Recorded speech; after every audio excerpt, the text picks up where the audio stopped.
사도행전 23장 12절에서 16절. 날이 새매 유대인들이 당을 지어 맹세하되 바울을 죽이기 전에는 먹지도 아니하고 마시지도 아니하겠다 하고 이같이 동맹한 자가 40여 명이더라.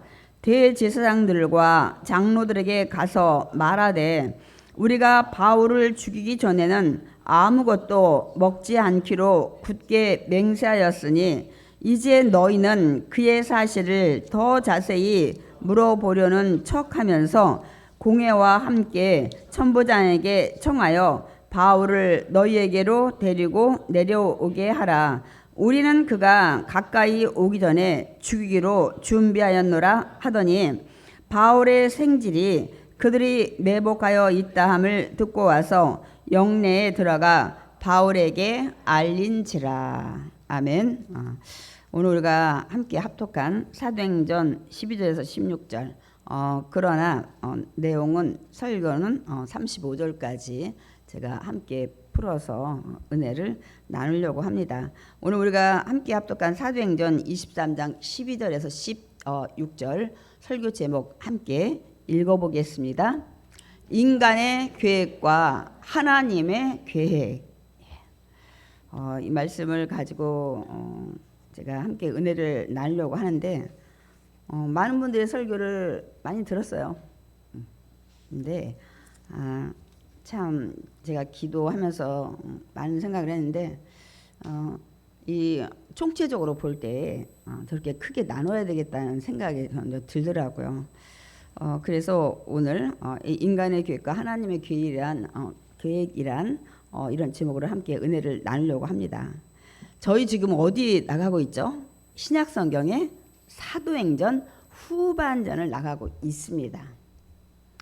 제가 가끔 여러분한테 이 중간중간에 점검을 해드려요. 저는 원래 순복음 출신이라 주제 설교를 많이 했었어요.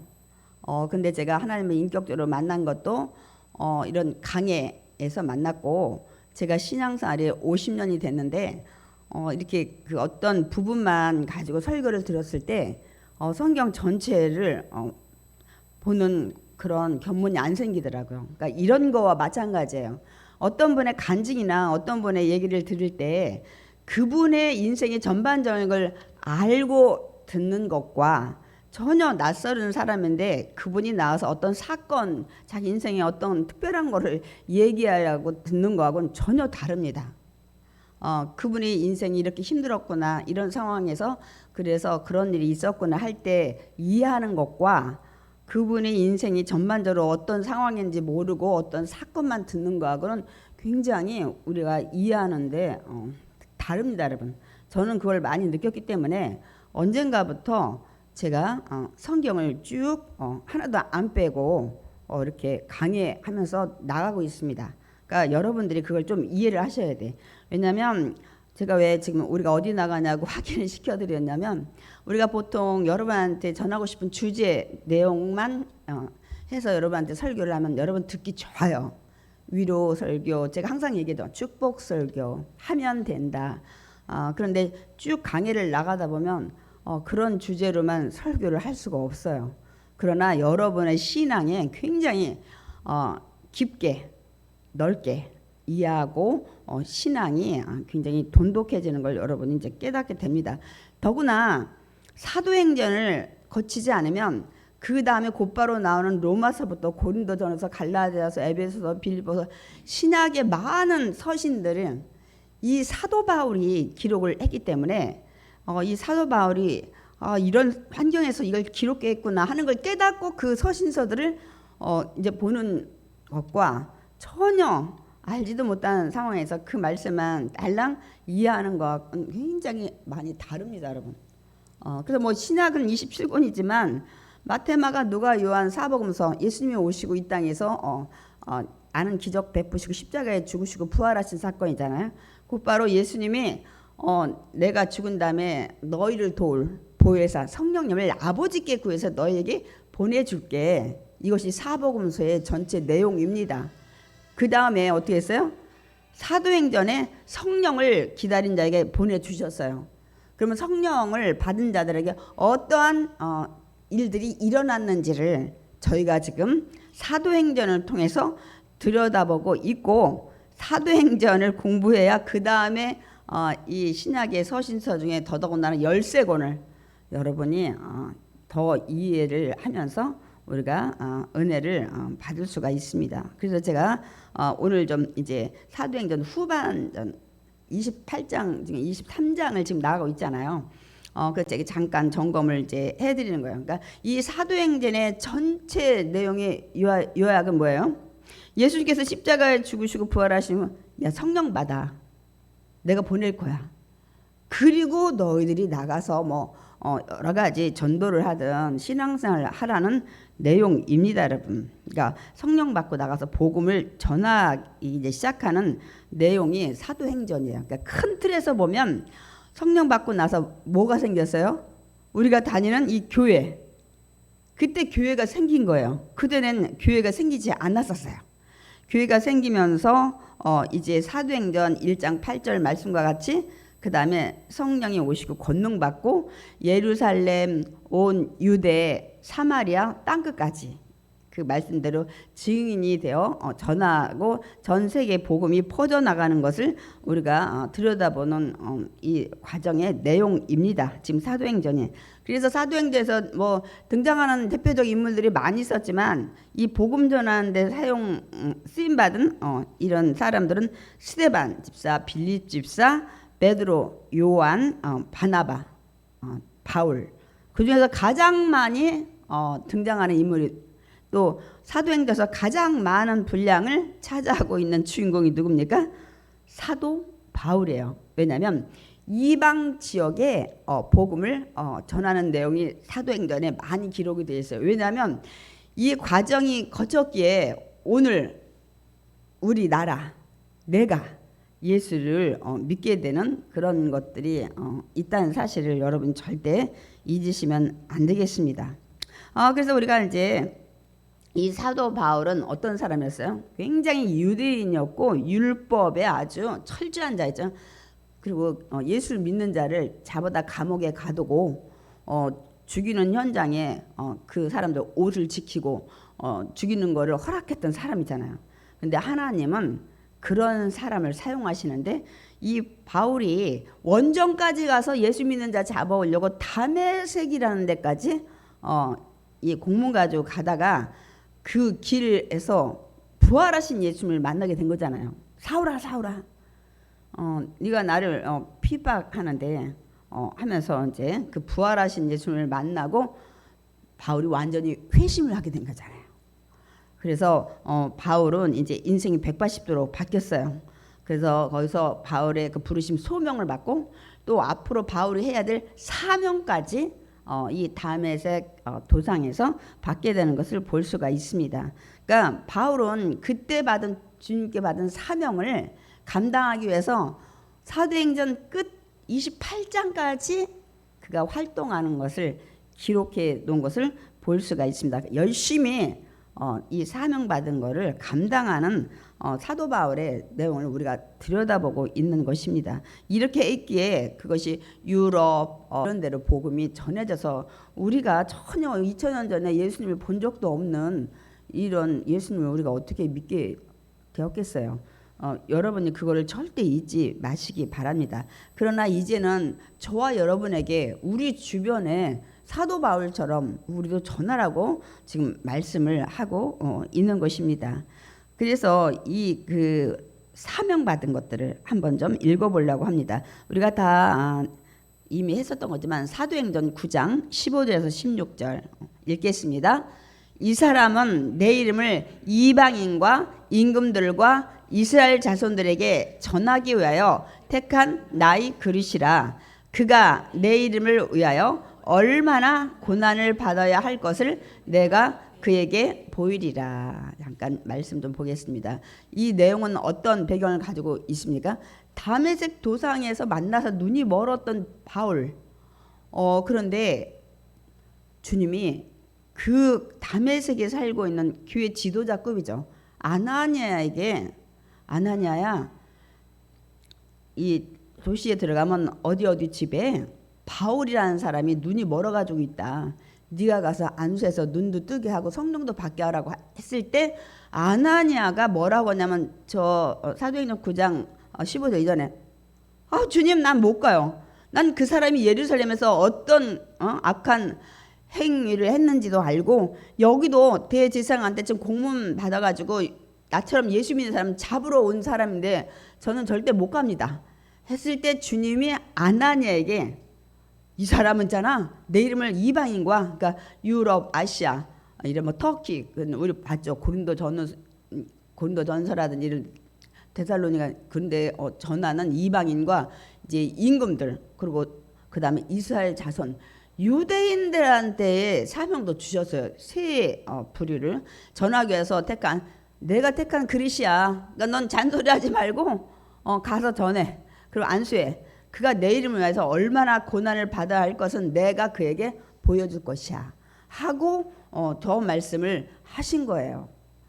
제가 왜 이 말씀을 왜 준비했냐면 그래서 주님의 말씀대로 그 주신 사명대로 지금 사도 바울이 이방인 우리가 그동안 계속 살펴봤듯이 아시아, 유럽 지역 여기서 이제 막 굉장히 막 돌 맞아 죽을 뻔했고 루스드라고 뭐 어디고 이런 것들 그 전도하는 것들을 많이 우리가 에베소 지역도 우리 살펴봤잖아요. 그러니까 거기 지역의 사명은 이제 끝났어요. 이제 하나님은 그 다음에 아까 임금들과 했는데 임금들은 나중에 이제 사명을 감당할 거 이제부터. 그런데 여기에 이스라엘 자손들. 그래서 예루살렘에 다시 왔잖아. 연복까지 걷어가지고. 그런데 이들이 계속 어떻게 해요? 계속 소란 피우고 어떻게 하든지 바울을 잡아 죽이려고 하는 유대인들의 소란을 우리가 지금까지 지켜봤습니다. 반발 일어나고 막 소란 일으키고 어쨌든 사명은 감당했어요. 믿는 것은 자유의지예요. 전하고 그 다음에 믿고 안 믿고는 여러분한테 선택을 줬어요. 그러니까 세상 땅끝까지 주님이 복음을 전하게끔 하셨어요. 그 다음에 믿는 거 안 믿는 거는 우리 인간의 선택이에요. 그래서 온전히 땅끝까지 복음 전하면 그때 주님이 오신다 그랬어요. 그래서 우리가 이제 어느 지역까지 복음이 안 들어갔나 땅끝까지 다 전해지면 주님 온다 그랬는데 그 당시 옛날에는 무슨 파키스탄 탄 이런 탄자 붙은 나라 이슬람 절대 기독교 허락 안 하죠. 막 죽이잖아요. 그리고 뭐 북한이라든지 뭐 이런 데를 여러 군데 그때 7나라 8나라 제가 소개했죠. 근데 지금은 거의 다 들어갔어요. 지하 교회를 통해서 복음이 전해지고 이슬람권은 보통 문화 선교로 많이 들어갔어요. 우리나라가 태권도가 유명하잖아요. 그래서 이 선교사님들이 태권도를 배워서 이런 것도 해가지고 일단 지금 거의 다 들어간 것 같아요. 그래서 그 땅끝까지 복음이 온전히 전해지는 시간을 주님만 아세요. 우리는 모르잖아요. 근데 대부분 나라가 거의 복음이 전해지지 않았을까? 그러면 다시 말씀드리면 주님 오실 때가 가까이 되지 않았을까? 우리는 정확히 어느 지역까지 복음이 전해졌고 아직 안 전해진 지역이 어딘지 우리는 지금 몰라요. 주님만 아실까요? 여러분 준비를 하셔. 근데 저희들이 보통 보면 이슬람권 그 회교권도 복음은 거의 들어갔어요. 이제 그러니까 주님이 그게 사랑인 것 같아. 일단은 전해서 복음을 들을 수 있는 그 은혜는 다 주셨어요. 그 다음에 선택권은 자기 자유의지에 믿고 천국 갈 거냐 아니면 지옥 갈 거냐는 이제 기회는 다 주셨잖아요. 그래서 주님 앞에 섰을 때 나한테 복음 안 전했잖아요 이렇게 얘기를 할 수 없는 그 주님의 은혜와 사랑 그것이 땅끝까지 복음 전하는 그것이 주님의 사랑인 거예요. 일단은 다 전해. 이제 자기가 믿고 안 믿고는 자기의 선택에 딸린 겁니다. 그래서 이 사도 바울한테는 이방에 가서 또 이스라엘도 또 들어가서 다시 유대인들 너처럼 그렇게 엄격했던 예수 믿는 자들을 핍박했던 그들한테 가서 전하를 하는데 이방인은 그래도 많은 교회들이 세워졌어요. 우리가 다음에 보지만 뭐 에베소서, 빌립보서, 고린도, 데살로니가 뭐 이런데 이제 많은 교회가 세워졌잖아요. 근데 진짜 예루살렘 그 지역에서는 별로 열매가 없었던 것 같아요. 그거는 바울의 책임이 아니에요. 전했는데 자기들이 믿지 않았기 때문에 그렇습니다. 그래서 이제 사도 바울의 남은 사명은 아까 임금들에게도 복음을 전하라는 것을 우리가 아나니아를 통해서 사명을 주는 걸 볼 수 있습니다.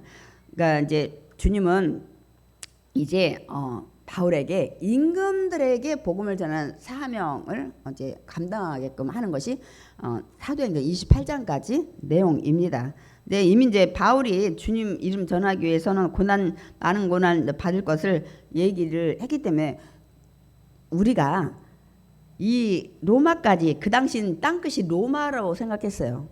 이제 뭐 바울의 생각은 스페인, 지금의 스페인, 그 당시는 서바나까지 땅끝이라 생각하고 갈 계획을 했었는데 여기까지 이제 가면서 아까 고난이 있을 거라고 했으니까 그거를 저희가 지금 들여다보는 거야. 하나님이 허락하신 고난, 바울이 받아야 된다는 고난 내용을 저희가 지금 살펴보고 있는 것입니다. 근데 우리가 한 가지 잘 알지 못하고 있는 게 있어요. 뭘까요, 여러분? 예수를 믿고 나면 제가 항상 얘기하죠. 우리 앞날의 인생에, 우리 가정에 비단길만 열리는 줄 알아. 시온의 대로만 열리는 줄 알아. 무조건 잘 되는 일만 있는 걸로 생각을 해요. 우리가 워낙 그런 얘기를, 긍정적인 얘기를 많이 듣다 보니까. 그런데 성경은 그렇게 말씀하고 있지 않습니다. 저는 오늘 분명히 말씀드려요. 보세요.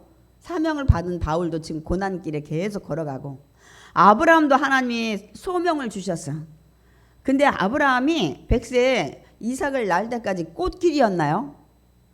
얼마나 힘들었어요. 중간에 또 옆길에 나가서 이스마엘도 낳고, 또 모세 역시 하나님이 이 물에서 건져낸 그 소명을 주셨지만 그도 40년을 미디안 광에서 훈련시키는 걸 볼 수가 있습니다. 또한 우리 요셉도 마찬가지죠. 하나님이 11볕단 뭐 해 달 해가지고 12개가 자기한테 절하는 이런 꿈과 소망을 미리 소명을 주셨는데 몇 년 만에 그게 이루어졌어요? 13년. 이루어지기까지 팔려가고 감옥 가고 오해받고, 그러니까 성경은 하나님이 부르셨다고 그 길에 들어섰다고 그 다음부터 인생이 꽃길만 있지 않다는 걸 여러분이 인정하고 들으셔야 내가 신앙생활하면서 힘들고 어려워도 뒤로 물러가지 않아요. 낙심하지 않고 다시 돌아옵니다. 아멘. 제가 있잖아요. 큰 소명 받은 몇 명만 제가 지금 소개를 했잖아요. 어디 그들이 인생에 하나님의 분명 말씀까지 어떤 막 환상도 꿈도 보여주셨는데 꽃길이었나요? 아니었잖아요. 이 얘기가 잘 전해지지 않고 무조건 잘 된다, 할 수 있다, 막 이 얘기만 많이 들어서 내가 예수 믿었는데 왜 안 되는 거? 예수 믿고 질병 왔네? 예수를 안 믿을 땐 조용했는데 예수 믿고 나서 더 큰 문제가 생겼네? 이러면서 낙심하고 절망하고 이 땅의 축복만을 생각해. 근데 우린 이 땅에 그 성공하는 축복 금요철화 때 그랬나요? 목사님이? 성경에는 성공이란 단어가 없다고. 없어요. 근데 워낙 그런 단어를 많이 듣다 보니까 우리는 무조건 잘 돼야 돼. 이 땅에서 썩어질 것, 천국에 가져갈 수 없는 것들, 그리고 그런 것들이 천국 갈 수 있게 하는 것이 아닌 것들을 너무 많이 우리가 들어서 그렇게 되지 않으면 낙심하고 절망하고 하나님 떠나고 교회 떠나고 좌절할 때 많은데, 요거를 여러분한테 제가 다시 말씀드리는 거예요. 지금 사도 바울도 소명을 정말 분명히 받았고 사명도 받았습니다. 그럼에도 불구하고 지금 가는 여정에 우리가 막 돌 맞고, 뭐 제가 막 고3들 무슨 졸업식장 갔다고 했잖아요. 막 뭐 휘날리고 뭐 난리 치는 것들을 우리가 좀 살펴봤습니다. 그래서 여러분이 성경은 그렇게 말씀하고 있지 않다는 걸 제가 오늘 분명히 말씀드립니다. 왜냐하면 여러분이 천국 가는 날까지 언제든지 힘들고 어려운 여정이 있다는 사실, 이렇게 분명한 소명과 사명을 받은 자들도 그 인생의 길이 꽃길이 아니었다는 거예요. 단 한 가지, 그러나 그 와중에서 주님은 늘 졸지 않으시고 주무시지 않으시고 여러분을 지켜보시고 동행하시고 보호하시고 인도하신다는 사실입니다. 그래서 로마서 8장 28절이 좋은 거예요. 하나님을 사랑하는 자, 그 뜻대로 부르심을 입은 자들, 예수 믿고 구원받은 자들은 결국 고난이 오고 힘들 어떤 위기가 있지만 나중에 지나고 보니까 다 뭐예요? 합력해서 하나님 결과적으로 선의 결과를 이루어 주시더라. 아멘. 믿으셔야 돼. 하나님의 말씀 제가 다시 또 설명을 하겠지만 무조건 기록된 말씀은 믿는 거예요. 그게 믿음이에요. 절대 의심하고 자기 생각과 판단으로 여러분 결정을 내리면 안 됩니다, 여러분. 그래서 성경에도 로마서 8장 우리가 나중에 나가겠지만 한번 먼저 읽어보겠습니다. 로마서 8장 17절 다 같이 읽겠습니다. 자녀이면 또한 상속자 곧 하나님의 상속자요 그리스도와 함께한 상속자니 우리가 그와 함께 영광을 받기 위하여 고난도 함께 받아야 할 것이니라. 무슨 말씀이에요? 바울이 로마에 보낸 편지예요. 근데 우리가 하나님 자녀 되지 않았냐. 그래서 하나님께 모든 걸 상속받지 않는 천국도 그렇고 우리 인생에 주실 모든 것들을 근데 그리스도도 함께 우리가 이제 상속자가 됐다는 거예요. 우리가 하나님 자녀고 그리스도도 하나님의 아들로 왔잖아요. 그런데 우리가 그와 함께 하나님의 영광을 받기 위해서는 예수님이 고난을 받았지 않냐. 십자가에서 죽음 그 전에도 수많은 고난. 그러면 영광을 예수님께서 받는 그것만 부러워하지 말고 예수님께서 받은 고난도 너도 함께 받아야 할 것이니라. 예수님이 하나님의 아들로 왔는데 고난 받았는데 너희는 자녀되고 상속 이런 것만 생각하지 말고 고난도 예수님 받은 것처럼 너희도 고난도 함께 받아야 된다는 사실.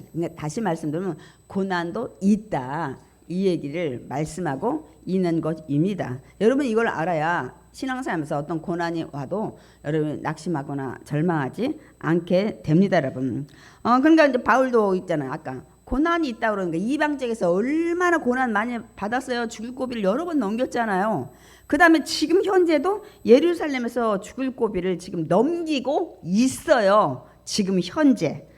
근데 주님이 바울에게 찾아오셔서 뭐라고요? 담대하라. 쉽게 말씀드리면 바울아 힘내라.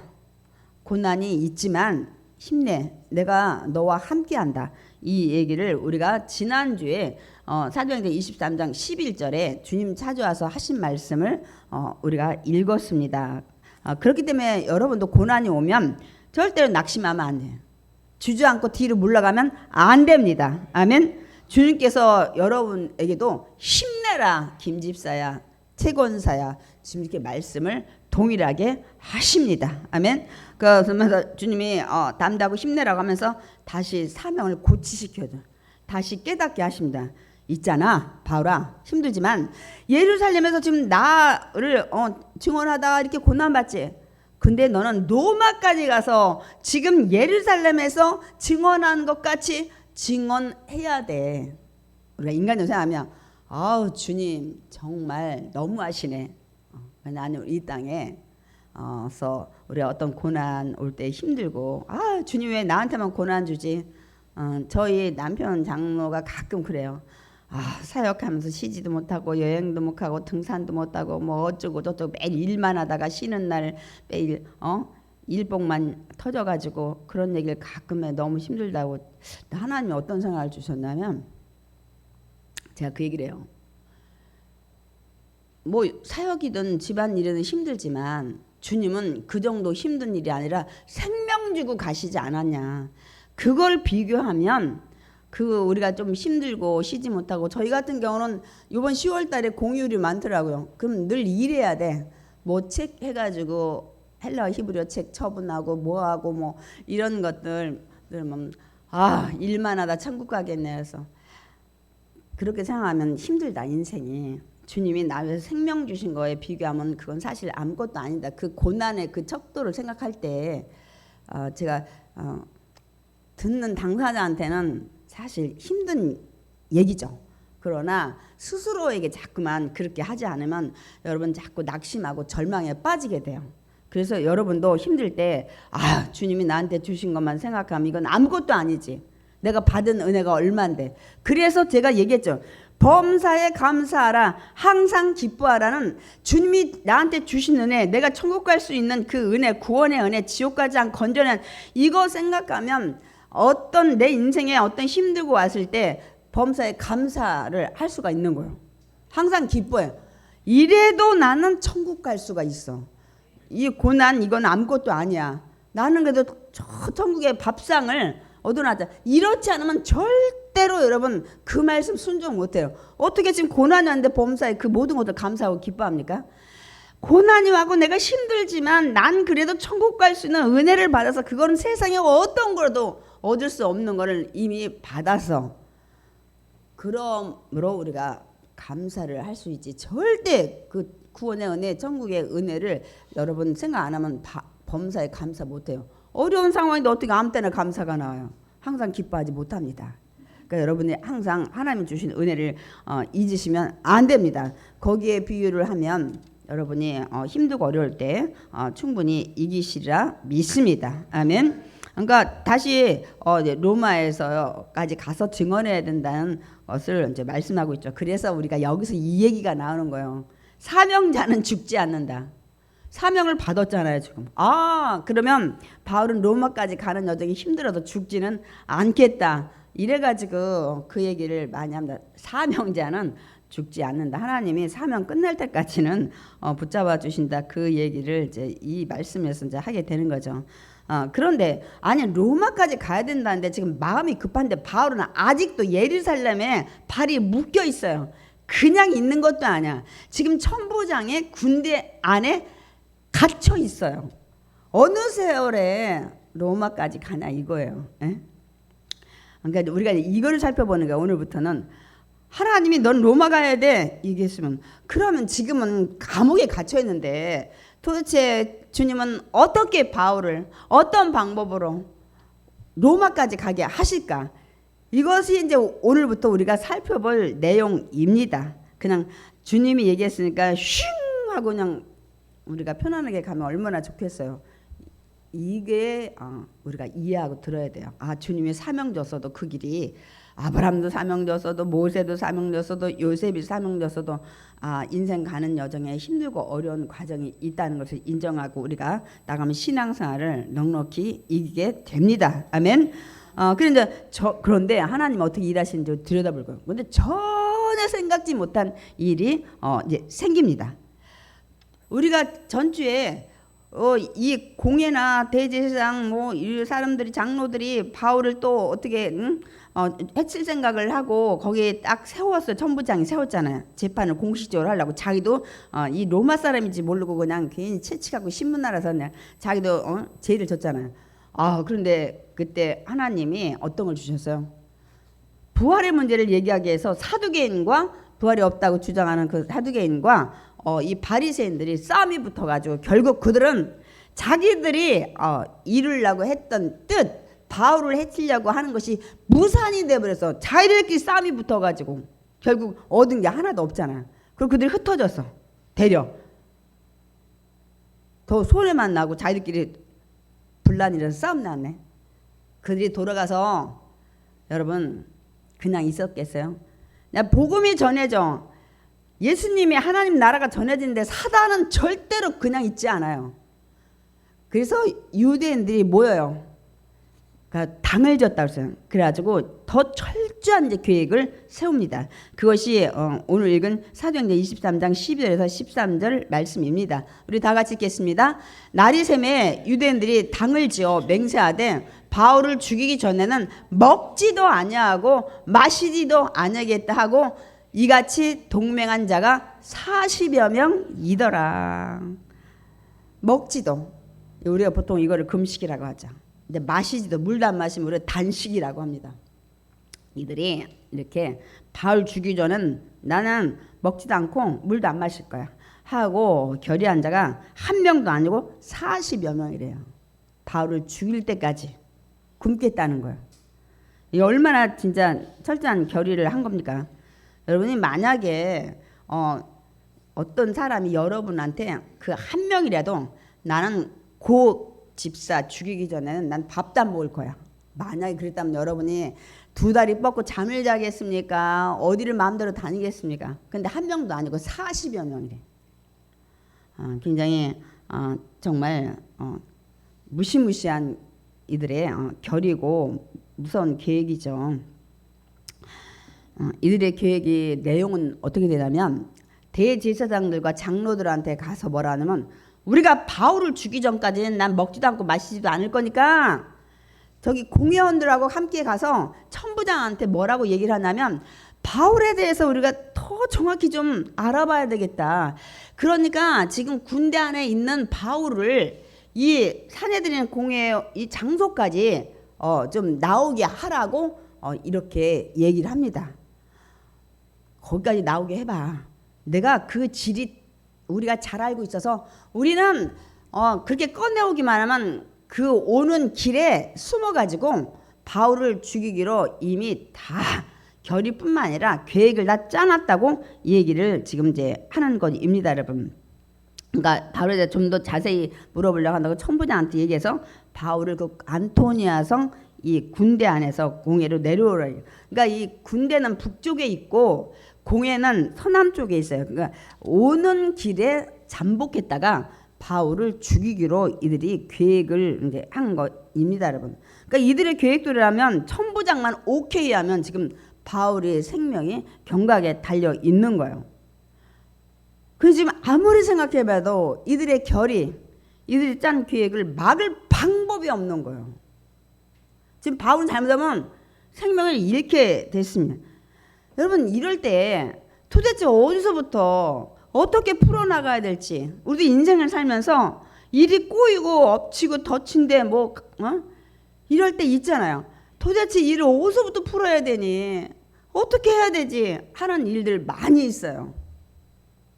많이 있습니다. 있어요. 돈 문제든 여러 가지 관계 문제라든지 그때 우리는 이제 해결 방법이 없을 것 같을 때 굉장히 이제 우리가 낙심하게 되죠. 그리고 막 인생이 막 더 어두워 보이는 이런 것들이 있어요. 제가 너무 쉬운 질문이지만 지금 이런 상황이 벌어지고 있는 것 하나님이 알고 계실까요? 하나님이 지금 이 상황 이들의 계획 알고 계실까요? 제가 왜 묻는지 아세요? 여러분은 이런저런 다 알고 있다고 그래요. 그렇기 때문에 여러분이 하나님의 도움을 받아야 합니다. 하나님은 전능자이시고 우리가 시편 121편에 보면 졸지도 아니하시고 주무시지도 아니하시고 여러분을 지키신다고 말씀하고 있습니다. 육신은 자야 돼요. 졸 수도 있어요. 시간과 공간을 초월해서 우리가 남의 모든 것들을 알 수가 없어요. 우리 대표적인 게 시내산에서 하나님이 모세와 대면하면서 십계명 주고 할 때 하나님은 저 산 밑에서 아론과 그들이 금송아지 만들어서 막 팔팔 뛰고 막 제사 지내는 거 보고 모세야 저 밑에 쟤들 지금 난리 났다. 하나님은 보시고 계셨지만 모세는 몰랐어요. 엘리사의 그 계하식 그런 거 군대 이런 것도 사람은 모르지만 하나님은 다 알고 계셨습니다. 그러니까 알고 계신 그분 전지하시기 때문에 당연히 알고 있는데 우리가 도움을 이럴 때 이 문제 어디서부터 풀어야 되지 도저히 풀 방법이 없네 했을 때 여러분이 하나님을 찾으셔야 합니다. 아멘. 그래서 우리가 하는 게 기도입니다, 여러분. 하나님 나 어떻게 할까요? 하나님이 이거 도저히 해결책이 없습니다. 제가 어디서 돈을 구해요? 이 지금 부도가 날라오는데 어디서 막아요? 지금 불치병이 도저히 안 되겠다는데 제가 지금 뭘 어떻게 해야 되나요? 퇴원시켜야 되나요? 어떻게 해야 되나요? 이 문제 얽히고 설키고 자녀가 어떻게 됐는데 제가 무엇을 지금 해야 돼요? 저는 아는 사람도 없어요. 권력도 없어요. 백도 없어요. 돈도 없어요. 이럴 때 우리 인생에 얼마나 많은지 몰라요.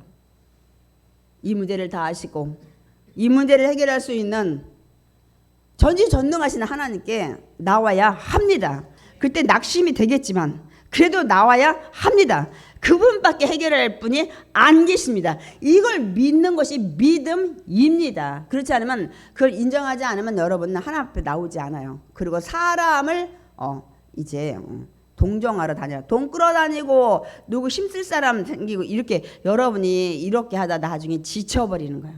그때 무조건 이 문제를 다 해결할 수 있는 전능자한테 나와야 될 줄 믿습니다. 그리고 기도를 하셔야 돼요. 어떻게 해야 될까요? 하나님 좀 실타래 좀 풀어주세요. 이렇게. 근데 그러면 하나님은 이 일을 어떻게 해결하셨을까? 어떻게 해결하셨을까요? 제가 이제 그 부분은 우리가 읽지 않았어요. 하나님은 이 일들을 이들이 짠 계획이 얼마나 비밀이었을까요? 근데 누군가가 이들의 계획을 바깥으로 흘려버리게 해서 바울의 조카가 예루살렘에 살고 있었나 봐요. 이 원문에 우리 생질이라고 하잖아요. 조카. 여기 이제 누이의 아들이라고 그러는데 거기 살고 있었나 봐요. 그가 이 소식을 듣게 하시는 거야. 왜 우리가 아무리 정말 그 비밀이라도 누군가는 또 그거를 또 바깥으로 흘리기 원하는 사람이 있어. 자기가 대단한 것 같이. 뭐 기자들도 그런 거 가끔 있어요. 그래가지고 인터뷰에 자기가 그냥 폭로해버리고 있습니다. 사람 심리에는. 근데 정말 하나님은 어떤 일을 이렇게 풀어가시냐면 그들이 그 비밀리에 짠 계획이 바깥으로 흘러나오게 하는데 누가 듣게 한다고요? 바울의 조카가 듣게 해요. 바울의 조카가 이거 듣고 가만히 있겠어요? 이 군대 안에 있는 바울을 찾아와서 그들의 계획을 자세히 다 얘기를 합니다. 이차 저차 저차 저차 얘기를 하니까 사실 바울도 하나님의 사명을 받았지만 인간이잖아요. 마음이 조급해졌어요. 이들이 이제 당장 내일 천부장 찾아와서 바울을 군대 내에서 좀 나오게 해달라고 부탁을 할 거예요. 그래서 바울도 어떻게 해요? 한 백부장, 자기를 돌보는 백부장을 불러가지고 조카라고 얘기 안 하고 이 청년이 천부장한테 기니 할 말이 있다고 하니까 제발 천부장한테 좀 이 청년 데려가라고 부탁을 합니다. 그래서 백부장이 그대로 이 조카를 데리고 천부장한테 갑니다. 그리고 그대로 하죠. 이 청년이 기니 할 말이 있다고 합니다. 그러니까 천부장이 그때 이 청년을 조용한 데 가서 무슨 얘기냐? 나한테 해봐. 이렇게 된 거예요. 그래서 이 바울의 조카가 이 그들의 계획이 그 암살 계획 그리고 이렇게 어떻게 해서 나오게 해서 죽이려고 한다는 이 모든 것이 지금 다 준비가 끝났다는 걸 이제 얘기를 이제 하는 거죠. 그러니까 지금 그들은 만반의 준비가 끝났습니다. 이제 당신의 허락만 지금 기다리고 있습니다. 그러니까 그들의 청함을 절대로 들으시면 안 됩니다까지 이 바울의 조카를 통해서 하나님이 이 일을 하시는 것입니다. 근데 문제는 아무리 바울이 조카가 얘기했어도 천부장이 너 좀 무슨 쓸데없는 소리야 하고 믿지 않는다면 이 문제는 정말 풀기 힘든 거예요. 이때 하나님이 역사하셔야 돼요. 네, 하나님은 천부장의 마음을 움직이시는 거예요.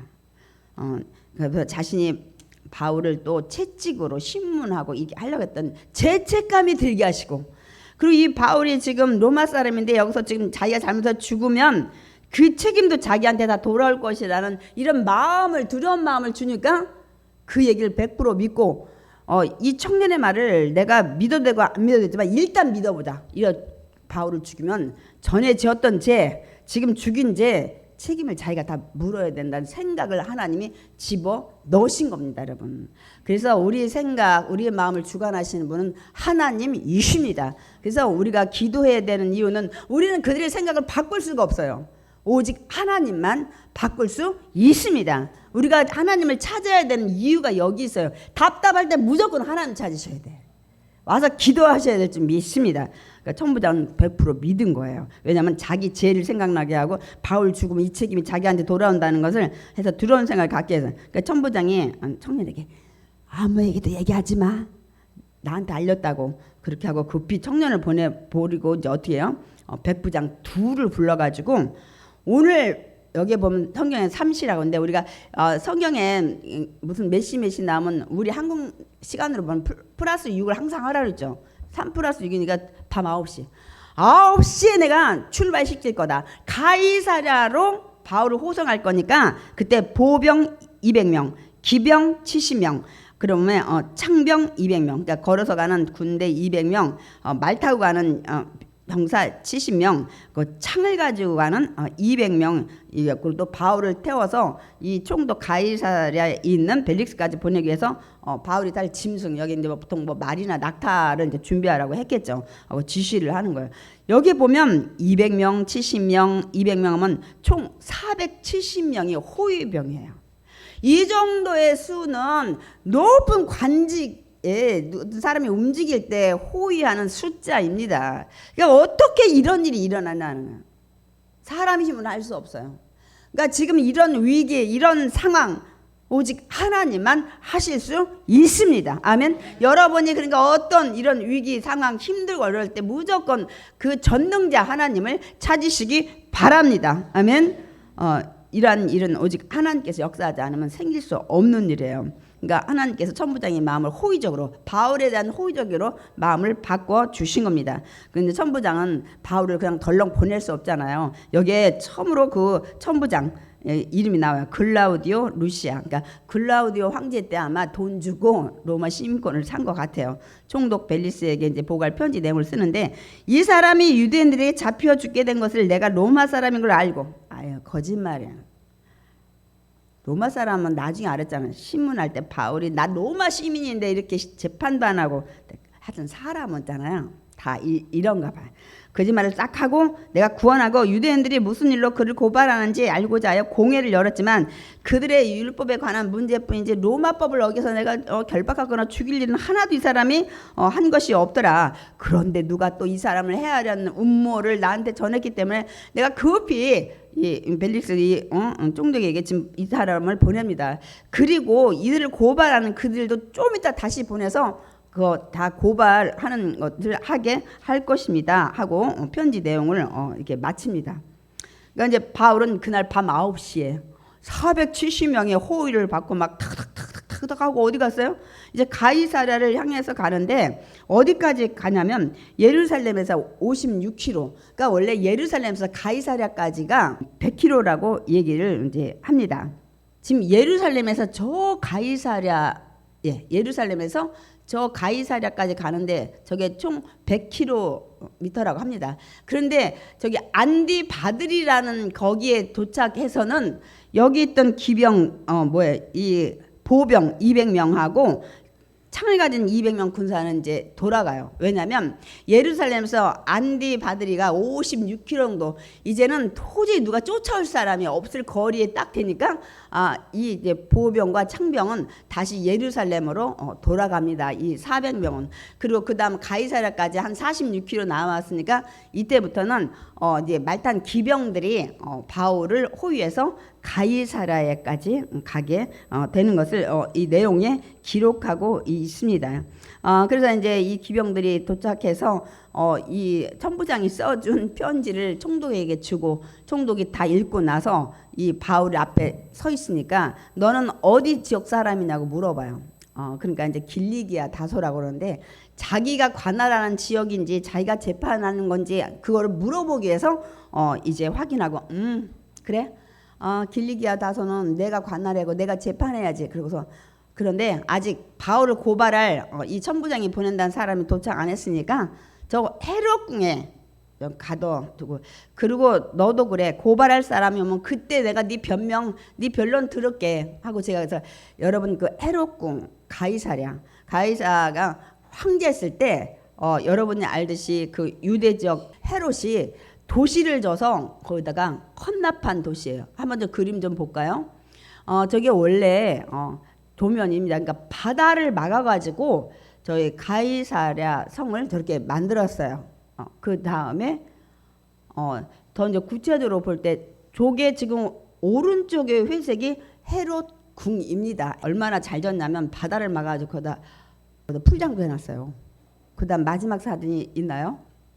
그 사진이 있어야 되는데 지금은 저게 없어요. 너무너무 허술하게 다 무너진, 제가 성지순례 갔을 때 그냥 바닷가에 그 흔적만 남아 있어요. 정말 아쉽네요. 제가 좀 체크를 못했는데 다음에 제가 보여드릴 수 있으면 다음 주에 그 사진을 좀 보여드리는데, 제가 왜 이 사진들을 준비하냐, 이것들이 역사적인 사실이기 때문에 그래요. 진짜 실제로 일어났고 저 헤롯궁이 지금도 현재 있는데 무너져서 있기 때문에 여러분이 성경을 믿게 하려고 저는 이런 것들을 여러분 보여드리면서 참고로 정말 여러분이 이런 일이 있었다는 것을 마음에 믿고 이런 일이 있고 이런 고난이 있었구나. 하나님이 보내셨는데 또 가이사라에 2년 동안 갇히는. 그래서 제가 이제 그 말씀 드리고 싶어요. 하나님이 주신 사명, 하나님이 주신 말씀이 있지만 인생에 달려가는 길이 그렇게 우리가 생각하는 만큼 금방 비단길에다 시온의 대로만 있는 게 아니라는 것을 제가 말씀드리면서, 여러분도 예수 믿었지만 하나님 주신 말씀이 있지만 때로는 더디 갈 때도 있다는 사실, 고난이 있을 수 있다는 사실을 여러분한테 말씀드리면서, 어떤 힘든 상황에서도 여러분이 오직 주님만 바라보라는 거예요. 그러니까 그들이, 결론은 제 결론입니다. 그들의 철저한 그들의 계획이 어떻게 됐어요? 암살 계획은 결론적으로 바울을 안전하게 470명, 나중엔 70명이지만 호위받고 어디까지 옮겨갔어요? 그 로마 총독인 가이사랴까지 자동으로 옮기신 거야. 요셉을 애굽으로 어떻게 했어요? 그 형들의 시기로 팔려서 이들의 호위받고 보디발 집까지 옮겨진 것처럼, 길 모르는 요셉이 무슨 수로 애굽에 가겠어요? 여기도 마찬가지야. 이렇게 하나님은 역사하시면서 로마까지 계속 옮기시는 것을 볼 수가 있습니다. 그러나 그 여정에 고난도 있을 수 있다는 사실 우리가 인정을 해야 돼요. 그러니까 인간의 계획은 바울을 죽여서 로마에 가지 못하게 하는 것이지만, 하나님의 계획은 바울이 로마에 가게 하는 것입니다. 아멘. 그러니까 인간의 계획이 아무리 철저하게 과학적으로 세워졌다 할지라도 하나님의 계획은 막지 못한다는 사실입니다. 제가 드리고 싶은 얘기는 그거예요. 그러므로 여러분, 성경에 되는 하나님의 이 계획, 뭐 이룰 것이다, 어떻게 될 것이다, 하나님의 뜻, 하나님 하신 말씀은 반드시 이루어진다는 사실입니다. 이루신다는 사실입니다. 그러므로 여러분이 여기 성경 읽으면서 난 안 믿어져, 그리고 현재는 지금 이렇게 이런데 뭐 주님이 오겠어, 세상 정말, 제가 이거를 말씀드리고 싶어요. 그래도 반드시 말씀대로 이루십니다. 이루어집니다. 그러면 여러분, 하나님의 말씀은 조금도 의심 없이 당장 이루어지지 않아도 믿으셔야 되는 결론입니다. 어떤 말씀도 그대로 믿으시기 바랍니다. 당장 현실이 어렵더라도 끝까지 의심 없이 믿는 자에게는 분명히 하나님께서 이루어 주십니다. 시편 37편 5절, 너의 길을 야훼께 맡기라. 저를 의지하면 저가 이루시고. 그러니까 여러분 인생을 힘들어도 주님한테 맡기세요. 내 생사 모든 화복을 주님이 주관하시기 때문에 어떤 때는 왜 이렇게 안 풀리지, 나는 왜 이러지 하는데 그것도 맡기셔야 돼요. 그걸 하나님이 계획하고 주관하고 계시기 때문입니다. 아멘.